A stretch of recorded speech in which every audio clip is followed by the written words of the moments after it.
नमस्कार। आध्यात्म संस्कृति परिवार में आपका हार्दिक अभिनंदन है। सुत दारा अरु लक्ष्मी पापी घर भी होय, संत समागम हरि कथा तुलसी दुर्लभ दोय। अर्थात पुत्र, सुंदर पत्नी और धन संपत्ति यह तो पापी मनुष्य के पास भी हो सकती है, परंतु संत का समागम अर्थात संत का संग और प्रभु की कथा, हरि चर्चा, यह सब परम दुर्लभ है।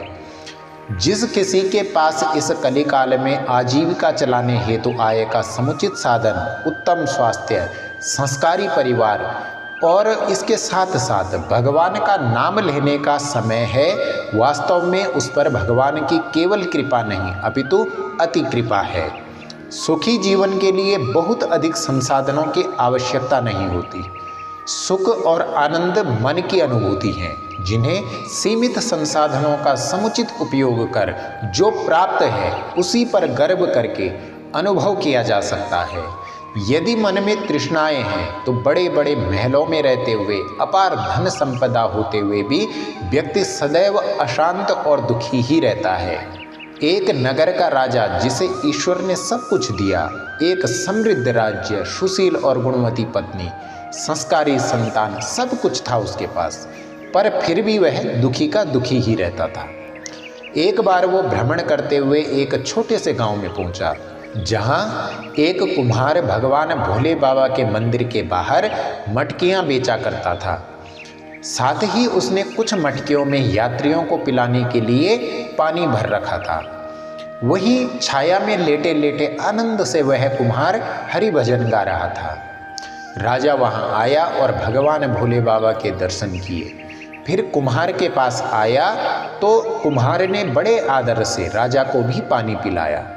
राजा कुम्हार को इस अवस्था में भी परम आनंदित और सुखी देखकर बड़ा प्रभावित हुआ और विचार करने लगा कि ये कुम्हार इतनी सी मटकियों को बेचकर क्या कमाता होगा। राजा ने पूछा, क्यों भाई प्रजापति जी, मेरे साथ नगर चलोगे? वहाँ चलना और वहाँ खूब मटकियाँ बनाना। कुम्हार बोला, फिर उन मटकियों का क्या करूँगा महाराज? अरे क्या करेगा, बहुत बड़ा नगर है, तेरी खूब सारी मटकियाँ बिकेंगी, खूब पैसा कमाएगा, तेरे पास अपार धन होगा। तो फिर क्या करूँगा उस पैसे का? कुम्हार ने फिर से प्रश्न किया। तो राजा बोले, अरे पैसे का क्या करेगा?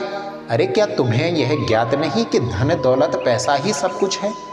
पैसे से तुम अपनी सारी इच्छाओं को पूरा कर सकते हो और इच्छाओं की पूर्ति होने पर तुम आनंद से रहोगे, फिर आराम से भगवान का भजन करना।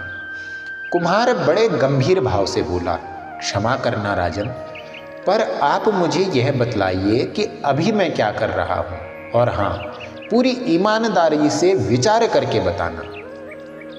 काफी सोच विचार किया राजा ने, और मानो इस सवाल ने राजा को अंदर तक झकझोर दिया।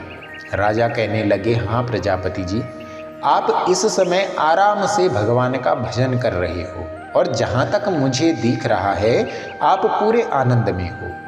हाँ राजन, यही तो विचारणीय है कि आनंद पैसे से प्राप्त नहीं किया जा सकता है।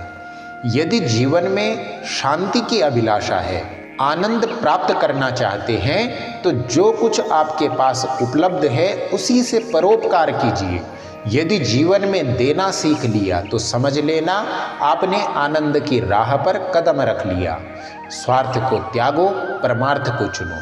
अधिकांशतः लोगों के दुख का सबसे बड़ा कारण यही है कि जो कुछ भी उनके पास है उसमें वह संतुष्ट नहीं है और बस जो नहीं है उसे पाने के लिए दुखी हैं। कुम्हार के पास घड़े हैं तो वह राहगीरों को पानी पिला रहे हैं, उसी से उन्हें सुख और आनंद की प्राप्ति हो रही है। अतः जो भी संसाधन उपलब्ध हैं उनमें खुश रहना सीख लो, दुख अपने आप चले जाएंगे, और जो नहीं है क्यों उसके चक्कर में दुखी रहते हो। आत्मसंतोष से बड़ा कोई सुख नहीं, और जिसके पास संतोष रूपी धन है वही सबसे बड़ा सुखी है और वही आनंद में है, और सही मायने में वही राजा है, क्योंकि चाह गई चिंता गई मनवा बेपरवाह, जिसको कुछ न चाहिए सो ही शहंशाह। अध्यात्म संस्कृति परिवार आपके मंगलमय जीवन हेतु कामना करता है। नमस्कार।